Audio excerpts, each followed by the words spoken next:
Imagine boarding a flight with your children, expecting a normal, peaceful journey. And then in a moment, your world turns upside down. A flight attendant slaps your twins in front of dozens of strangers, and suddenly, the people responsible for keeping you safe become the source of your worst nightmare. This is the story of Malcolm, a successful CEO, and his young twins, Liam and Layla, a story of courage, injustice, and a single phone call that changed everything mid-air. You won't believe what happens next, and how far someone will go to protect their family from prejudice and abuse. Stay with me, because every second of this flight will keep you on edge, and by the end, you'll see courage and justice collide in a way you won't forget. At 35,000 feet, everything should have been calm. But in the blink of an eye, Malcolm's world exploded. His children, Liam and Layla, were trembling, their small faces marked with shock, as Vanessa, the flight attendant, slapped them mid-flight. The murmurs of passengers turned into gasps, and the hum of the engines seemed to drown out the pounding of Malcolm's heart. How could someone be so reckless? So cruel in front of hundreds of strangers? Malcolm's instincts kicked in. He reached for his phone, his fingers shaking, as the cabin filled with tension thick enough to choke on. One call was all it took, a single, decisive call. And suddenly the entire flight crew was detained. Passengers whispered, some terrified, some in disbelief. Liam clung to his father, Layla's eyes wide and watery, both trying to make sense of what just happened. And Malcolm? He had to keep his composure. For them, for the truth, and for the moment that was about to change everything. But what really led Vanessa to snap? And why did Cynthia and Officer Harper move so quickly after that one call? The answers are shocking, and what happens next will leave you questioning how safe a flight can really be. Stay with me, because this is a story you won't forget. Malcolm Rivers had built a life that many admired. At 42, he was a respected CEO, known not only for his sharp mind but also for his integrity. His mornings began with the quiet ritual of coffee on the balcony, watching the city wake up below him, while Liam and Layla, his 10-year-old twins, ran through the apartment in chaotic bursts of laughter and energy. Their home was filled with warmth. Pictures of family vacations lined the walls, shelves overflowed with books, and the scent of fresh pancakes lingered on weekend mornings. Malcolm's life wasn't just about success, it was about balance. Every evening he'd read to the twins, listen to their school stories, and remind them that kindness, courage, and dignity mattered more than wealth or status. On weekends, they explored the park, rode bikes through tree-lined paths, and Malcolm often caught himself marveling at how much life had changed since his own childhood. A childhood marked by struggle and constant reminders that people like him had to fight harder just to be seen. Yet even in this carefully curated life, Malcolm knew the world could be cruel. He had experienced it quietly, professionally, and personally. Those subtle stares, the whispered doubts from clients who assumed he was less capable because of the color of his skin, and the casual dismissals that left him seething silently. He never let it touch the twins. Not yet. But he couldn't shield them from everything. Liam and Layla, oblivious to society's prejudices, ran ahead to the corner store for ice cream, laughing and joking, while Malcolm followed, carrying their small backpacks. It was ordinary, mundane, and perfect. But even in these moments of joy, there were glances that lingered too long, a manager's hesitation before greeting him, a passing comment that made Malcolm tighten his jaw just slightly. Small, almost invisible, but reminders that the world didn't always welcome him, no matter how much he had accomplished. It was in this fragile balance of love, laughter, and unspoken tension that Malcolm and his children thrived. He believed in fairness, in decency, and in the hope that the next generation, his twins, would not have to face the barriers he had faced. But sometimes the most ordinary moments could hide the most extraordinary danger. A single flight, a single encounter, a single choice. And everything Malcolm had built could be threatened in ways he never imagined. And that threat was closer than anyone suspected. The flight began like any other. Malcolm, Liam, and Layla settled into their seats, the hum of the engines a familiar comfort. He smiled at his twins as they buckled in, tossing playful glances at each other, oblivious to the tension slowly building around them. But Vanessa, the flight attendant assigned to their section, had eyes that lingered too long and a tone that carried more than just authority. It carried impatience, disdain, an unspoken judgment that Malcolm sensed immediately. At first, it was subtle, a curt response when he asked for assistance with the twins' snacks. A dismissive hand wave when Liam accidentally dropped his juice cup. Malcolm brushed it off, attributing it to stress, the long hours of travel that made even the most composed staff irritable. But the air in that section of the cabin felt heavier than it should have. Other passengers exchanged uneasy glances, sensing the undercurrent of tension even before it erupted. Then came the first verbal jab. Vanessa muttered under her breath, loud enough for the twins to hear. Why do some people always act like the rules don't apply to them? Malcolm's stomach tightened. He knew the words were aimed at him, at his family. The laughter of his children faltered for a moment, replaced by confusion. He looked around, trying to read the room, but the other passengers avoided eye contact, their discomfort silently echoing the societal divide he had long fought against. By mid-flight, the tension had reached a boiling point. Vanessa's demeanor shifted from cold professionalism to outright hostility. She began singling out the twins, cutting off their snack requests, reprimanding them harshly for minor actions, and ignoring Malcolm's attempts to calm the situation. Each incident was like a tiny needle, piercing his patience, testing his ability to remain composed in front of his children. The cabin, once a place of travel and routine, felt suffocating, as if the walls themselves were closing in, trapping them in an invisible judgment that Malcolm could neither avoid nor escape.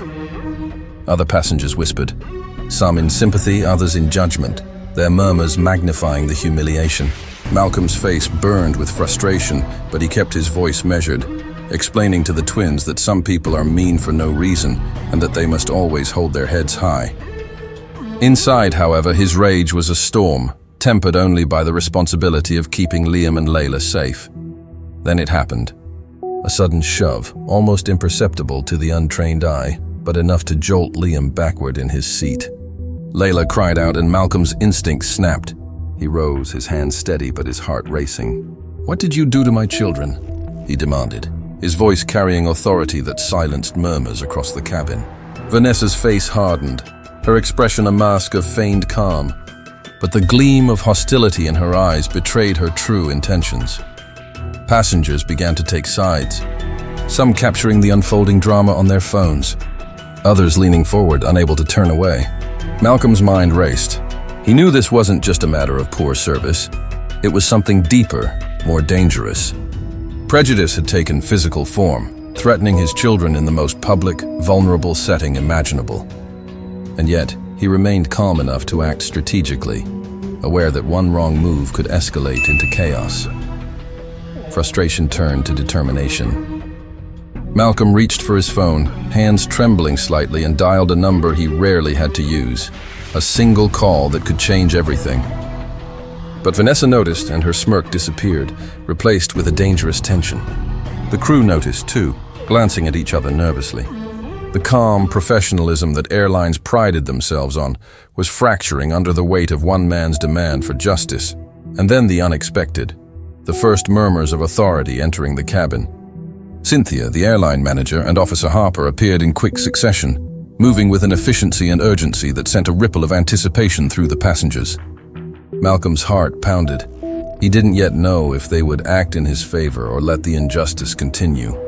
But one thing was certain. Nothing in that flight would ever be the same again. The twins clung to him, trembling yet brave as the cabin held its collective breath.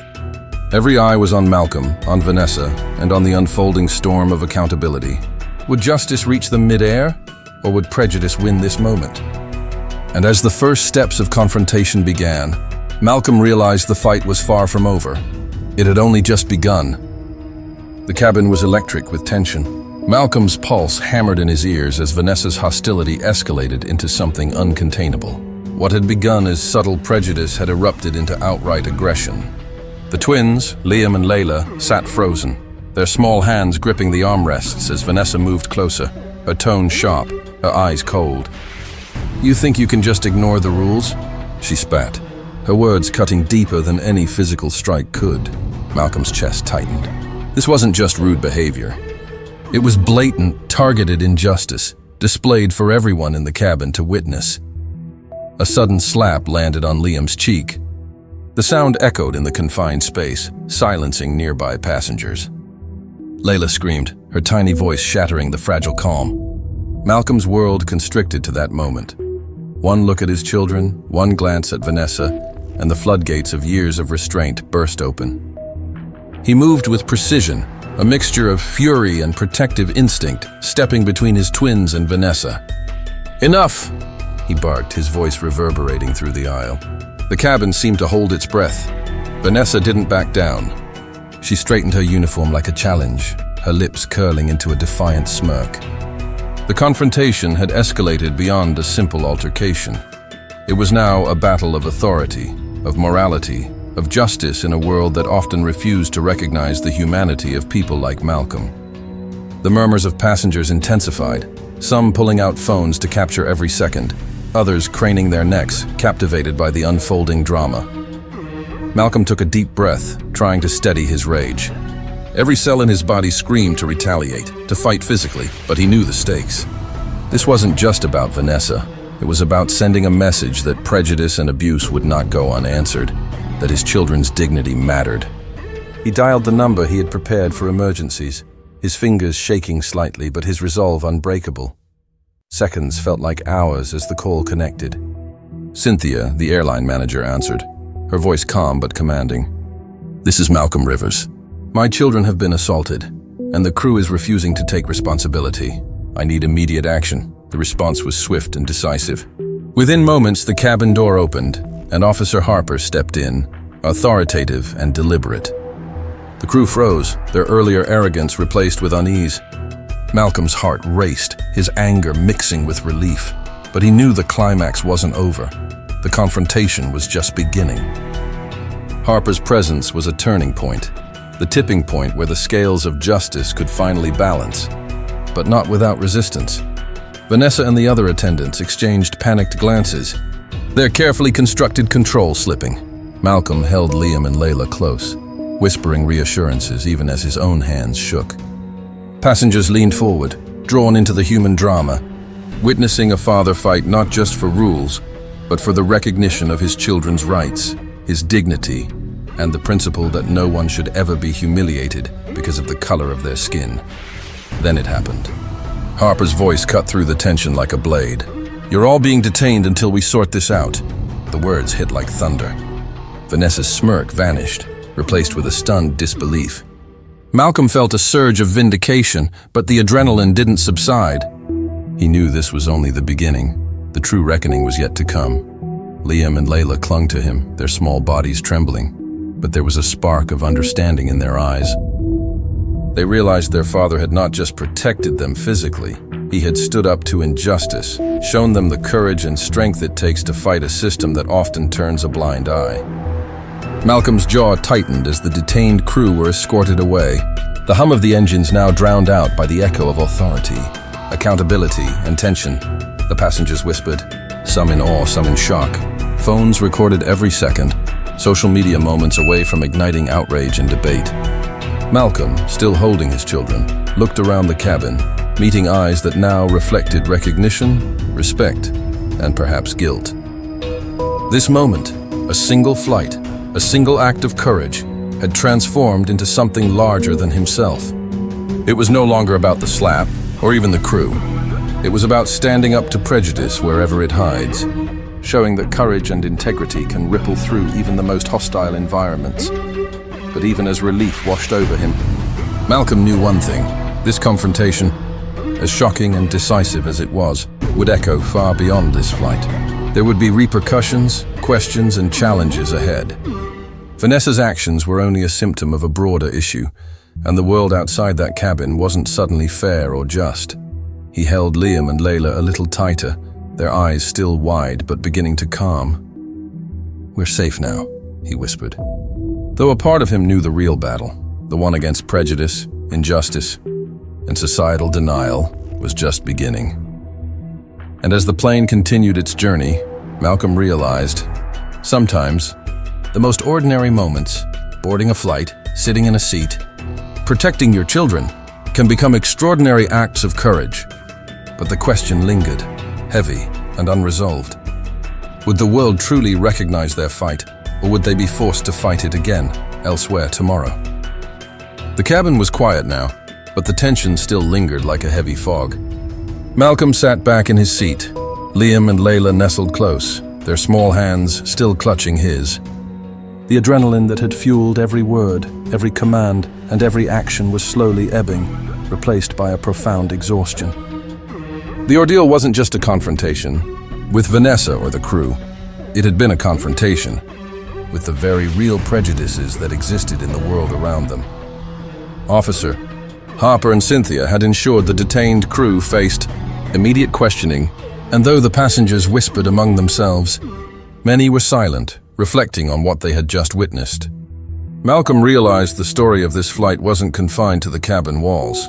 Cameras, phones, and the social media posts that would inevitably follow had captured more than a simple act of defiance. They had captured a message. Courage in the face of injustice matters. And standing up for what is right can force accountability. Liam and Layla, though shaken, began to relax. Their father's calm reassurances had reminded them of safety, of protection, and of the strength inherent in love and integrity. "See, Dad always knows what to do," Liam whispered, a hint of awe in his voice. Layla nodded, her eyes still glistening but shining with admiration. Malcolm smiled, squeezing their hands. They had witnessed firsthand that courage wasn't about aggression. It was about unwavering determination to defend what is just. For Malcolm, the flight had changed something within him too. The injustice he faced wasn't isolated. It was a reflection of societal prejudices, microaggressions, and systemic biases he had battled his entire life. Yet, in the middle of a confined airplane cabin, surrounded by strangers, he had reclaimed control, demanded accountability, and protected the dignity of his children. It was a powerful reminder that courage isn't always public or grand. It can emerge in a single, decisive moment. As the plane descended, Malcolm allowed himself a brief moment of reflection. The crew had been detained, an official investigation would follow, and passengers would likely remember this flight for years.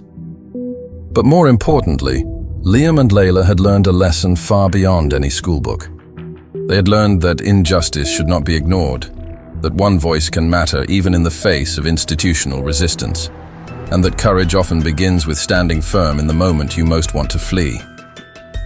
The aftermath extended beyond the cabin. Social media erupted with support, debates on airline policies and racial discrimination ignited, and Malcolm found himself at the center of a conversation far bigger than himself. Yet he remained grounded, focused not on fame or recognition, but on ensuring that his children, and countless others like them, would grow up understanding the power of integrity, respect, and relentless advocacy for justice. And though the flight had ended, the ripple effects of that single act of courage continued to grow. The world outside might not have been immediately fair, but Malcolm's actions had carved a space of accountability, proving that prejudice could be challenged, injustice confronted, and dignity defended, even thousands of feet above the ground. In the end, Malcolm looked at Liam and Layla and whispered softly, "Always remember this. Courage isn't just about fighting. It's about standing up when it matters most." And as the plane touched down, the twins held his hands tightly, knowing that together they had faced fear, injustice, and prejudice, and emerged stronger, braver, and ready to face whatever came next.